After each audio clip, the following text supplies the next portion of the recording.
કોઈ પણ મોટિવેટરો તમે કેમ સુખી થાઓ એની વાત કરશે, તમે કેમ સફળ થાઓ એની વાત કરશે. બાહ્ય સુખ અને સફળતા અને બાહ્ય સાધનો દ્વારા એની સિદ્ધિ, આ વાતના લિમિટેશન પૂરતી એમની વાત હોય છે. આધ્યાત્મિક ધર્મગુરુઓ, સ્પિરિચ્યુઅલ મોટિવેટરો હોય છે, એ એનાથી પણ આગળ વધીને તમે માત્ર આ ભવની અંદર સુખી થાવ એટલું જ નહીં, પણ તમે પરંપરાએ સદગતિ સાધો અને સિદ્ધિ ગતિને સાધો એની વાત કરતા હોય છે. અને આ સિદ્ધિ પોતાના આત્માની શુદ્ધિ દ્વારા જ પ્રાપ્ત થતી હોય છે. બાહ્ય સુખ તો અનેક પ્રકારનું આપણે માની લીધું છે. બાય હુક ઓર બાય ક્રુક આપણે પ્રાપ્ત કરવાના પ્રયત્ન કરીએ છીએ, પણ શુદ્ધિ અને સિદ્ધિ એ આત્માની નિર્મળતા વગર ક્યારેય પ્રાપ્ત થતી નથી. ગઈકાલના પ્રવચનની અંદર મેં તમને કીધું છે કે અત્યારે આપણી માનસિકતા ક્યાંક બોડી સેન્ટર છે, ક્યાંક આપણા રિલેશનને સેન્ટરમાં રાખીને છે, ક્યાંક આપણા પરિવારને સેન્ટરમાં રાખીને છે, ક્યાંક આપણા સુખને સેન્ટરમાં રાખેલું છે. પણ મારે તમને બહુ જ સમજદારીપૂર્વક કહેવું છે કે આ બધું સેન્ટર તમે દૂર કરી અને સેન્ટરની અંદર આપણે આપણા સોલને ગોઠવી દો. મેં તમને કીધું હતું કે કલાપુંસુરી મહારાજ, જ્યાં ભગવાન નથી ત્યાં મારે કોઈ કામ નથી. આપણે પણ આ વસ્તુને ગોઠવવી છે. આમાં મારા આત્માનું શું? આ વસ્તુ જો આવી જાય તો મુફ્લિસ બધી જ વસ્તુઓ આપણા જીવનમાંથી ડિલીટ થતી જાય. આત્મા સેન્ટરમાં નથી, એના જ કારણે બધી વસ્તુ ઉપર આપણે ભાર આપીએ છીએ, બધી જ વસ્તુને મહત્વ આપીએ છીએ. જેમ જેમ આત્મા તરફ દ્રષ્ટિ જશે એમ બીજી વસ્તુ, વ્યક્તિ અને સંબંધો ઉપરનું આપણું ધ્યાન બે ધ્યાન થયા વગર રહેશે નહીં. અને જ્યાં સુધી બીજી તરફ વસ્તુઓ ઉપર આપણું ધ્યાન ચોટેલું છે ત્યાં સુધી આપણા આત્મા ઉપર ધ્યાન જશે. ઋષભદેવ ભગવાનના સ્તવનની અંદર દેવચંદ્રજી મહારાજ કહે છે, પ્રીત અનંતી પરત હતી જે તોડે તે જન જોડે એહ. બહુ જ દ્રવ્યાનુયોગના ચિંતક એવા દેવચંદ્રજી મહારાજ થયા. એમના સ્તવનો ભરપૂર ગહન પદાર્થોથી ભરેલા સ્તવનો માત્ર ભક્તિ ગર્ભિત નહીં, પણ પદાર્થ ગર્ભિત પરમાત્માની સ્તવના. એમાં એમણે કીધું કે પ્રીત અનંતી પરત હતી જે તોડે તે જન. તમારે પરમાત્મા ઉપર પ્રેમ ઉભો કરવો છે, તમારે તમારા આત્મા ઉપર પ્રેમ ઉભો કરવો છે, તો એની પહેલી શરત એ છે, પ્રીત અનંતી પરત હતી જે તોડે તે જન જોડે એહ. અહીંયા પ્રીત તે જોડી શકે. તમે દહીંમાં ને દૂધમાં મને ભગવાન પણ ગમે, પરમાત્મા પણ ગમે અને મારી પત્ની પણ ગમે. 24 અવર મારી સામે જ જોઈએ. તમને ખબર છે આ બધા રાગ કેવા મારી નાખે એવા છે. પેલા હલીફની વાત તમને ખબર છે, પરમાત્માએ ગૌતમને મોકલ્યા હલીફને પ્રતિબોધ કરવા માટે, અને પ્રતિબોધ પણ થયો. ગૌતમ સ્વામીની પાછળ પણ ગયો, પાછી પત્ની યાદ આવી અને પાછો જાય. તેના ધ્યાનમાં, પત્નીના ધ્યાનમાં, અને અફડાય. આયુષ પૂરું થાય અને આ પત્નીના માથામાં જૂ તરીકે થાય. હવે સાવધાન થવાની જરૂર છે. મારો ઉદ્ગલ પ્રત્યે, વિજાતીય પ્રત્યે, વ્યક્તિ પ્રત્યે કે વસ્તુ પ્રત્યે રાગનો અતિરેક તો નથી થઈ જતો ને? અને આ રાગનો અતિરેક મેં તમને કીધું હતું, આવતા ભવમાં કઈ ગતિ, જે વસ્તુ, જે વ્યક્તિ તમને ગમે ક્યાં તમારી ગતિ? આજ પત્ની બહુ ગમતી હતી, પત્નીના માથામાં શું તરીકે પેદા થયો? વસ્તુ કે વ્યક્તિનો આપણો જે ગમો છે એ આપણને દુર્ગતિ તરફ ઢસડીને લઈ જાય.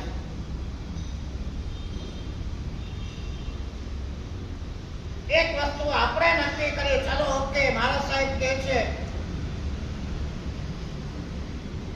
પરિવારને થોડા સાઈડ કરીએ, પત્નીને થોડા સાઈડ કરીએ, કુટુંબીઓને, સ્નેહીઓને, સ્વજનોને થોડા સાઈડ કરીએ, બોડીને સાઈડ કરીએ અને આત્મામાં જવાનો પ્રયાસ કરીએ. પણ what means to penetrate in our soul? આત્માની અંદર જવું, એનો મતલબ શું છે? હું શુદ્ધ આત્મા છું, શુદ્ધ આત્મા છું. આવા પોપટિયા પાઠ કરવાથી આત્માની અંદર પેનિટ્રેશન થતું નથી.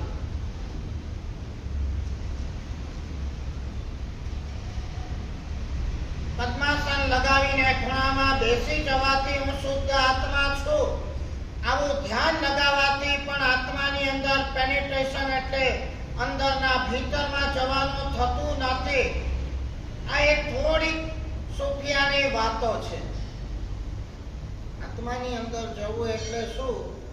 આત્માની નિકટ કઈ રીતે પહોંચાય?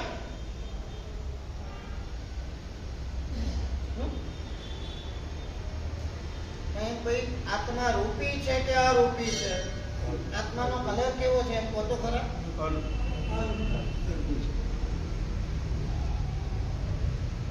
There is no color at all. How can we say? જ્યાં કલર જ નથી, જ્યાં રૂપ નથી, રસ નથી, ગંધ નથી, વર્ણ નથી, સ્પર્શ નથી, એવા આત્માને હું જોઉં?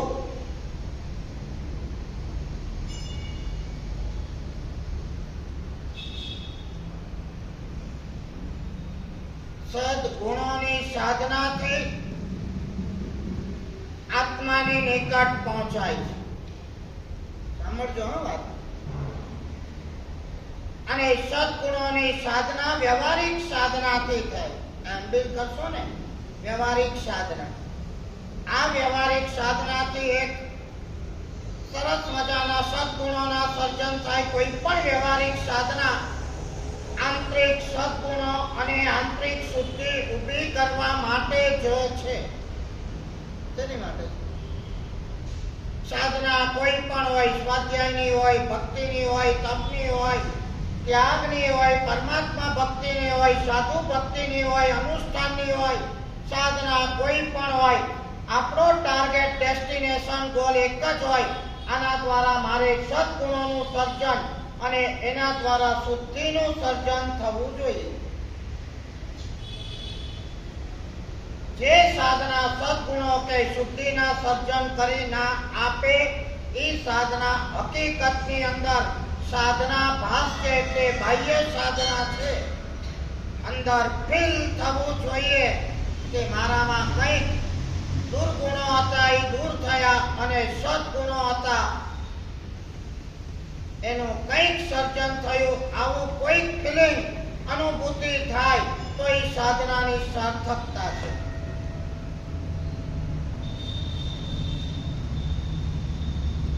યુએસ ફરીને આવીએ છીએ. આયા પછી 15-20 દિવસ એને ટેપ રેકોર્ડ ચાલે છે. આ એક એક્સટર્નલ ફિલિંગ કહેવાય. કેરીના રસ આપણે ખાઈએ પીએ છે અને એના ઓળખાનો સ્મૃતિ થોડો સમય રહે, આ પણ પૌગોલિક અનુભૂતિ કહેવાય. પિક્ચરની કોક મૂવી જોઈને આયા, એના એ દ્રશ્યો મનમાં રંગાતા રહે છે, સ્મૃતિ પથ ઉપર ઉઠાતા રહે છે. આ પણ એક જાતની પૌગોલિક અનુભૂતિ છે. એવી જ રીતે મારે તમને કહેવું છે, ચાહે કોઈ પણ ધર્માનુષ્ઠાન હોય, ચાહે કોઈ પણ ધર્મ સાધના હોય, આની અનુભૂતિ આપણને થાય ને એની અનુભૂતિનો મતલબ એ છે કે તમને તમારા સદગુણોનું સર્જન થયું છે. આવી અનુભૂતિ. પેલા તો હું બહુ ગુસ્સો કરતો હતો, હવે આપણને ગુસ્સો આવતો જ નથી. આ અનુભૂતિ જરાક સફળતા મળતી હતી ને હવા ઉડવા માંડતો હતો. હવે મને એવું નથી અહંકાર. આ અનુભૂતિ 2-5 લાખ કમાઈને આવતો તો ને છકી જતો તો, હવે મોઢા ઉપર ક્યાંય આવી રેખા નથી, ડાઉન ટુ અર્થ છે. ઠીક છે, મળે તો આપણું નસીબ, ન મળે તો કઈ નહીં. આ સદગુણોની અનુભૂતિ. કોઈક આપણી પ્રશંસાઓ કરે છે, પહેલા તો ચણાના ઝાડ પર ચડી જતો તો આપણને કોઈ અસર નથી થતી. ઠીક છે ભાઈ, આપણામાં પ્રશંસા કરવા જેવું શું છે? આ ભાવ જાગે છે, આ સદગુણોની અનુભૂતિ. અને આ સદગુણોની અનુભૂતિ આપણને શુદ્ધિ તરફ લઈ જાય અને શુદ્ધિ આપણને આપણા આત્માની નિકટ લઈ જાય. તમને કીધું તું, આત્માનું સુખ અપરંપાર છે, આત્માનું સૌંદર્ય અપરંપાર છે અને આત્માની શક્તિ પણ અપરંપાર છે. ક્ષણેન સપ્તમીમ યાતિ ક્ષણેન મોક્ષમ એવ વા. એક ક્ષણમાં 7મી નરકમાં ઠોકી દે આ નેગેટિવ પાવર, અને એક ક્ષણમાં મોક્ષની અંદર પણ લઈ જાય આ પોઝિટિવ પાવર. આ પાવરને ડાયવર્ટ કન્વર્ટ આપણે પાવર તો છે જ, એક ઓરિજિનલ પાવર છે. આઈધર એને તમારે પોઝિટિવ બનાવવા કે નેગેટિવ, તમારા થિંકિંગ ઉપર નિર્ભર છે. આપણા જો એને સકારાત્મક વે મળી ગયો તો કામ થઈ ગયું. આપણે નથી કે આજે બી બાળકોમાં શક્તિ હતો છે, એને ખોટી કંપની મળી ગઈ ને આડે રસ્તે ચડી ગયો, તો આજ એક બાળક આતંકવાદી પણ બની શકે છે, એ કૃષ્ણ પણ બની શકે, કંસ પણ બની શકે, મહાવીર પણ બની શકે, ગોવાળીઓ પણ બની શકે.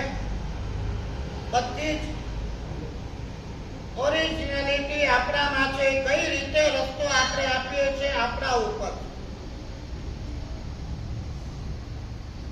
આત્માની નિકટ, ટુ ધ પોઈન્ટ, આત્માની નિકટ પહોંચવા માટે સદગુણોની સાધના.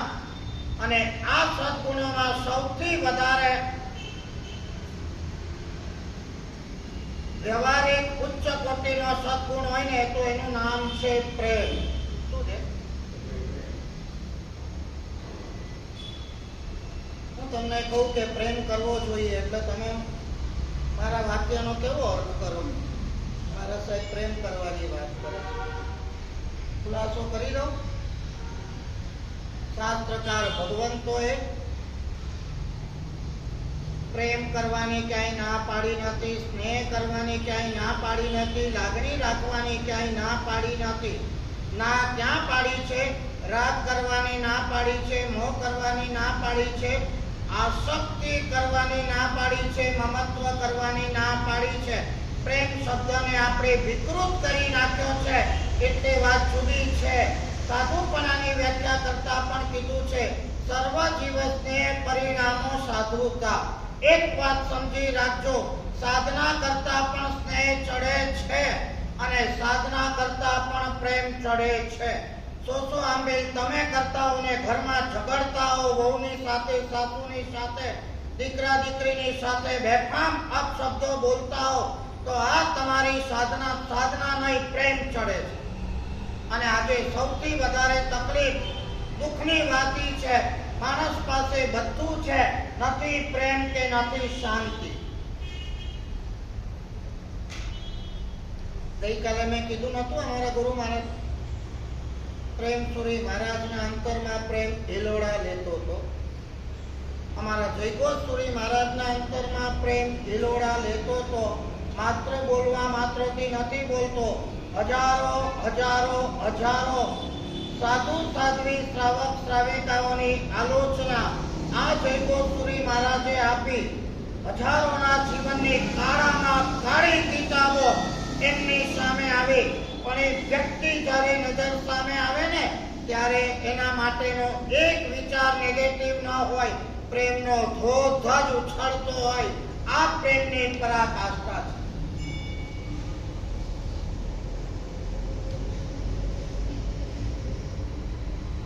આપણે તો અહીંથી નીચે જાઓ, તમારા ચંપલ ચોરાયા હોય, થોડી તપાસ કરો ને ચંપલ ચોર મળી જાય તો આ ચંપલ ચોર પછી તમે જે બી પ્રોસિજર કરો, એને મારો, ઢોલ રીબાટા કરો, જે બી કરો સમજો, પણ આ ચંપલ અહીંથી ચોરાયું હતું, એ વ્યક્તિ પછી 6 મહિના પછી તમારી નજર સામે આવે તો તમારી નજરમાં એના માટેનો અભિપ્રાય કેવો? સાલો ચંપલ ચોર. ખરો કે નહીં? એમ કહો.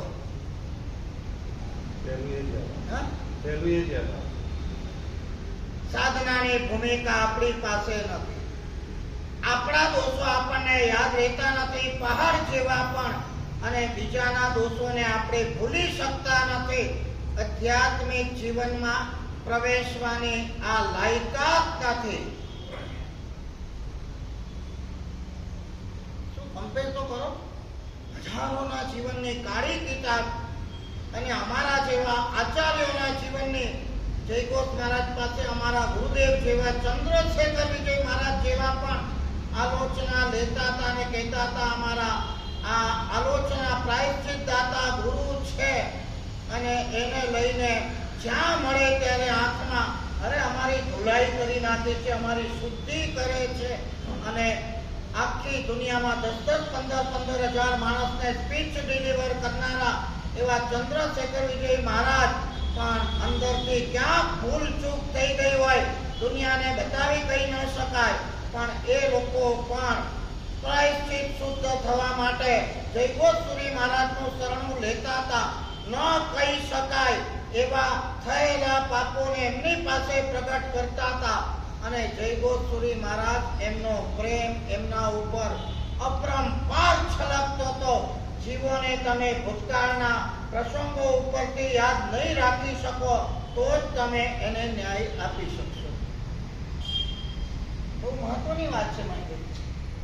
વ્યક્તિ સામે આવે અને આપણે એનો પાસ તરત આપણી સ્મૃતિની પ્રિન્ટની અંદર ચાલો આ તો આવો, આ તો તેવો, આને આમ કર્યું, આને તેમ કર્યું હતું, આને જ લાયક છે, તેને જ લાયક છે, આપણું અપમાન કર્યું હતું, ડિફેન્ડ કર્યું હતું, અપશબ્દો આપણને કીધા હતા, યાદ રાખશો તો આપણે એની સાથે પ્રેઝન્ટની અંદર પ્રોપર ડીલ નહીં કરી શકીએ.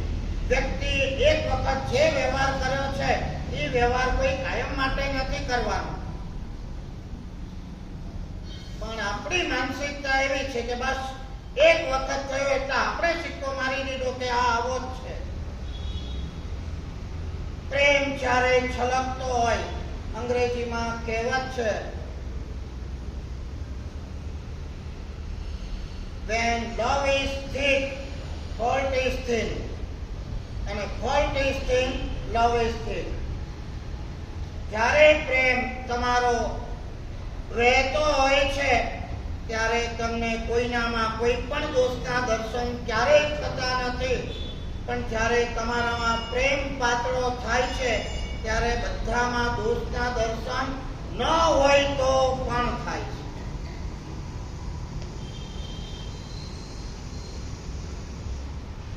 આપણા જીવનની પડે પડ આ બધી કસોટીઓથી ભરેલી છે. ગઈકાલે મેં કીધું અમારા ગુરુદેવ હેમચંદ્રસુરી મહારાજ બોલો લધર વધર ભાઈ આવ્યો તો એને વાસ્કેટ નાખી દીધો, પ્રેમ ઉછળતો હતો માટે.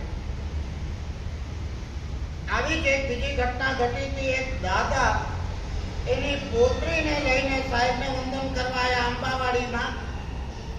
હું તો સાથે જ હોઉં.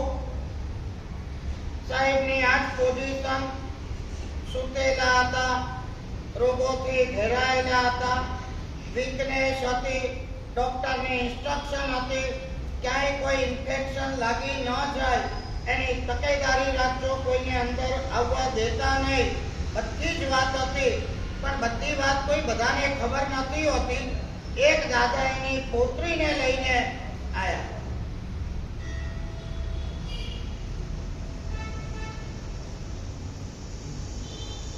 કોઈ પણ કારણસર કોઈ પણ વ્યક્તિ માટે થયેલો નાનો મોટો પણ અસદ ભાવ, ધિક્કાર ભાવ આત્માની અંદર બહુ મોટા નેગેટિવ બીજનું વાવેતર કરે. એ કેમ આવ્યો ભાન પડતી નથી, શાંતિથી કેવું જોઈએ ભાઈ. ઘણી વખત અમારામાં બી આવું છે. સાંજે સૂર્યાસ્ત પછી બહેનોએ ના આવવું જોઈએ એવું કે આપણો આચાર. આ બધી હું એક અનુભવની વાત કરું છું. કોઈ બિચારી ભોળી બેન હોય, કોઈ ખબર ના હોય, કોઈ કામકાજ માટે સૂર્યાસ્ત પછી કોઈ મહારાજનું કામ હોય, ગમે તે હોય, આવી ગઈ હોય. તો એ કેટલાક ચુસ્તમાં ચુસ્ત સંયમી અને કડક માનતા સાધુ હોય ને, એને ધગડાવી નાખે. શું કહે? એ ભાન પડે છે કે નહીં? સૂર્યાસ્ત થયો, અહીંયા આવાતું હશે. તમે આ રીતે પણ કહી શકો છો. સૂર્યાસ્ત થયો, આત્માનો અપાસ થયો, અત્યારે ન હોય, જે પણ કંઈ કામ હોય તો કાલે સવારે આમ પણ કહી શકાય.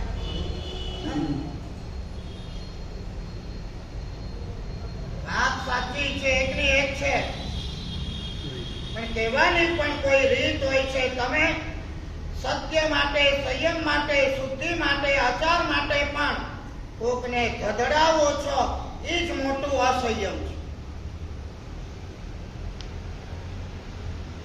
અસંયમ સમજો? તમે વળી વ્યક્તિના હૃદયમાંથી તમે ઉતરી જાઓ, કાયમ માટે બિચારા સમજા અપાશ્રમમાં કોઈ આવે જ નહીં, જિંદગીમાં દુર્લભ બોધી થઈ જાય, એવું થઈ જાય. ગુજરાતીમાં સરસ મજાની કહેવત છે, હું ક્યાંય એમ કહું છું કે બધી વાતમાં હા પાડવી જોઈએ. હું ક્યાંય એમ કહું છું કે બધી વાતમાં પણ ના પાડવાની કોઈ રીત પણ હોવી જોઈએ. ના પાડવાની રીત પણ હોવી જોઈએ. ના પણ પ્રેમથી પડાય.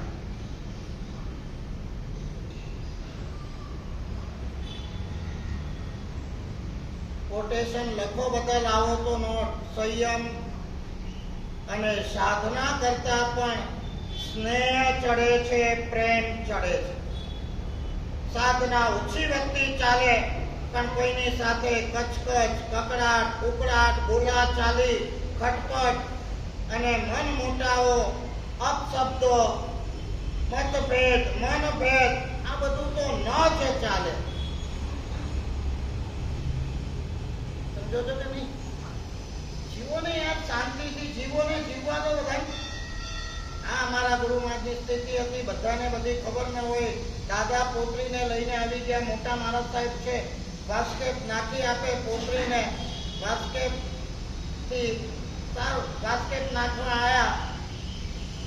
ગઈકાલ કરતા થોડો તમને કોન્ટ્રાસ્ટ લાગશે. એ વખતે જે નજીક આવતા હતા, ગુરુ મહારાજે એમ કીધું, અરે ભાઈ તમે જરાક જતા રહો, આ પોતરી લઈને તમે જતા રહો. ગઈકાલે ઓલા લધર માણસને સામે બોલાયાની વાત કરી. આજે આ પોતરીને દાદાને કે તમે જતા રહો, અહીંયા આવશો નહીં, નજીક ના આવતા. હવે આવું જ્યારે કે આ દ્રશ્ય ઘટના સામે આવે ત્યારે આપણને પ્રેમથી જ કીધું છે, ત્યારે આપણને શું વિચાર આવે એમ કહો? શું વિચાર આવે ભૂપેન્દ્રભાઈ? શા માટે ના પાડી? થોડી બુદ્ધિ અહીંયા લગાડો, મારી સાથે મગજ કામે રાખો. કાકાને ગુરુ મહારાજે પ્રેમથી નજીક આવવાની ના પાડી. શા માટે ના પાડી?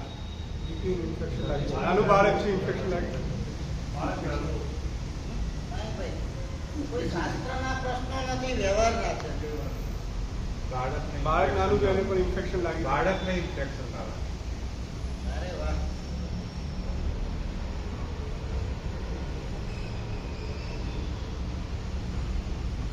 ગયા ને મેં સાહેબ 4-6 દિવસ પહેલા તમે તો ઓલા ભાઈને સામેથી બોલાવીને વાસ્કેપ નાખ્યો હતો, અને આજે અને ના પાડી બાળકીને. પહેલી નજરે આપણને એવો વિચાર આવે, ડોક્ટરે ના પાડી છે, કોઈને આવવા નહીં દેતા, તમને ડિસીઝ છે, તમને ઇન્ફેક્શન ન લાગે એટલા માટે આપણે ના પાડીએ. આપણે સેલ્ફ સેન્ટર છીએ, આપણો જ વિચાર કરીએ, મને કોઈ ઇન્ફેક્શન ન લાગી જાય. પણ આ ગુરુદેવની કરુણા, પ્રેમ એટલા છલકતા હતા ને. ગુરુ મહારાજને પૂછ્યું તો ગુરુ મહારાજ કે હું રોગોથી ભરેલો છું, અને મારું કોઈ ઇન્ફેક્શન આનાના બાળકને તરત ફ્રેક્ચર ના થઈ જાય એટલે એમને રવાના કર્યા. બહુ અઘરું છે. સાધના શૈલી છે, પ્રેમ અઘરો છે. સાધના શૈલી છે, સંઘર્ષો ટાળવા અઘરા છે. સાધના શૈલી છે, ઘટનાઓને સમાધાનમાં ફેરવવી બહુ અઘરી છે. અને આનું જ નામ સાધના. કે રસ્તો કાઢો ને, ખેંચાખેંચ આમાં જ મજા આવે છે. આજ છે સમાજમાં.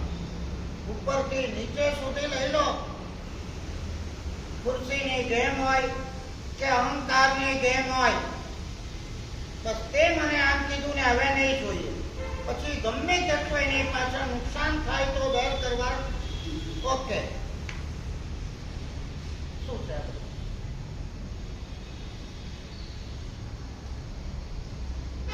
સાધક તે છે જેને માત્ર ને માત્ર પોતાની જાતને ગૌણ કરીને બીજાનો વિચાર કરે, એ સાચો સાધક. આટલા મોટા આચાર્ય,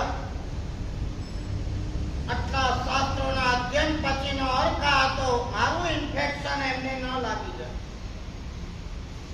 મારા કારણે કોઈ હેરાન ન થાય, મારા કારણે કોઈ દુઃખી ન થાય, મારા શબ્દોના કારણે કોઈ હર્ટ ન થાય. આ સાધનાના અર્થ છે. ખાલી સામાયિક પોષક પ્રતિક્રમણ આંબીલ ઉપવાસ કરી લેશો, આ સાધના વ્યવહારિક છે, પણ એના દ્વારા અર્થ હું તમને આપું છું. સદગુણો ઉભા કરવાના છે, સદગુણો દ્વારા શુદ્ધિ ઉભી કરવાની છે, અને શુદ્ધિ દ્વારા આત્માની નિકટ પહોંચવાનું છે. આત્માની નિકટ પહોંચવા માટે સાધનાથી સદગુણો ઉભા થાય, અને સદગુણોમાં સૌથી બેસ્ટમાં બેસ્ટ, શ્રેષ્ઠમાં શ્રેષ્ઠ સદગુણો હોય તો જીવ માત્ર પ્રત્યે પ્રેમનો ભાવ, સ્નેહનો ભાવ, લાગણીનો ભાવ અને વાત્સલ્યનો ભાવ. કોના માટે? જે આપણા છે એના માટે, આપણા છે એના માટે. આપણો પ્રેમ, લાગણી, સ્નેહનો ભાવ સાચો છે એ ત્યારે જ ડિસાઈડ થાય કે જે આપણા નથી એના માટે આપણે વહાવીએ. આગળ વધીને કહું તો જે આપણું ખરાબ કરે છે, અપકાર કરે છે, હેરાન કરે છે, એના માટે વહાવી.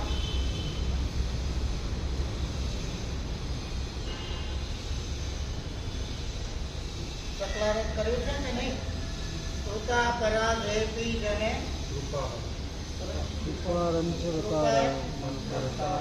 બોલો હવે.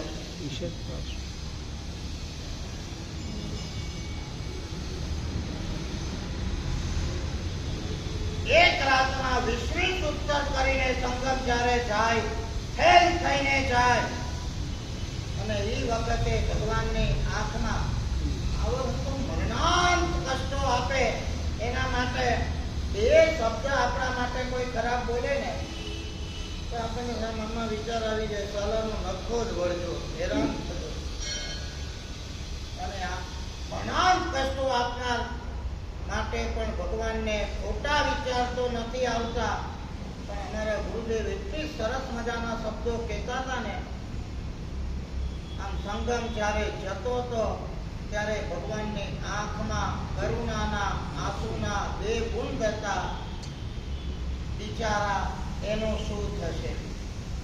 આખી દુનિયા મને પામીને તરી જાય છે, અને આ સંગમ મને પામીને સંસાર પધારી બેસે છે. બિચારાનું કલ્યાણ થાવ તો સારું છે. આ કૃપા પરાધેપી જને જેણે ઉત્તરગોની છડીઓ વરસાવી છે, છતાં ભગવાનની આંખમાં શું છે? કૃપા મંથર તારયો.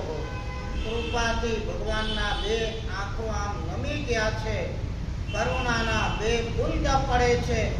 લાવજો સ્મૃતિ પથની અંદર આ કરુણાના બે બુંદને.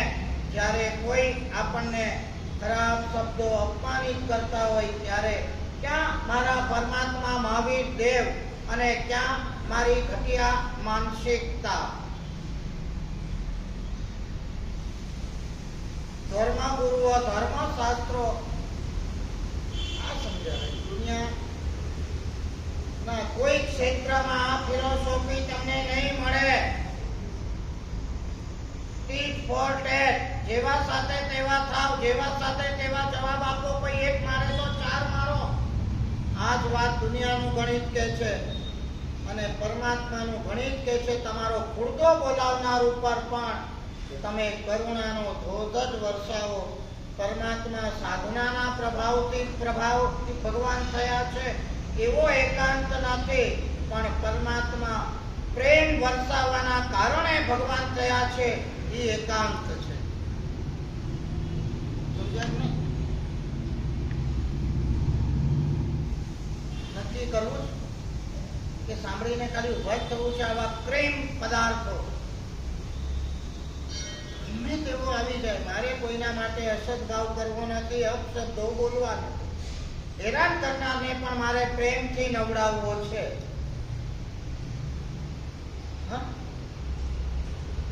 1008 આંબીર કરતા ને માસક શમન કરતા ઊંચી સાધના છે આ. મને હેરાન કરનારને પણ મારે પ્રેમથી નવડાવવો છે. પરમાત્મા મહાવીર દેવની 12.5 વર્ષની સાધના તો એક વ્યવહારિક સાધના હતી, પણ નૈષ્ઠિક સાધના આ હતી કે ભગવાનને હેરાન કરનારા તમામ માટે પરમાત્માએ કરુણાનો ધોધ જ વહેવડાવ્યો. એક વ્યક્તિમાં સાલો આવો સાલો તેવો ભગવાને ક્યારેય વિચારે નથી. જે ગોશાળાને પરમાત્માએ આશરો આપ્યો એ ગોશાળાના કારણે પરમાત્માને એટલું હેરાન થવું પડ્યું છે, એટલી ગાળો ખાવી પડી છે, એટલા માર ખાવા પડ્યા છે, છતાં ગોશાળા માટે પરમાત્માએ જિંદગીમાં ક્યારેય ખોટો વિચાર કર્યો નથી. સાલા સાપને દૂધ પાવાના કામ કર્યા, મેં જ દીક્ષા આપી, મેં તૈયાર કર્યો અને એના કારણે હું જ હેરાન થઉં. વિચાર કર્યો કોઈ?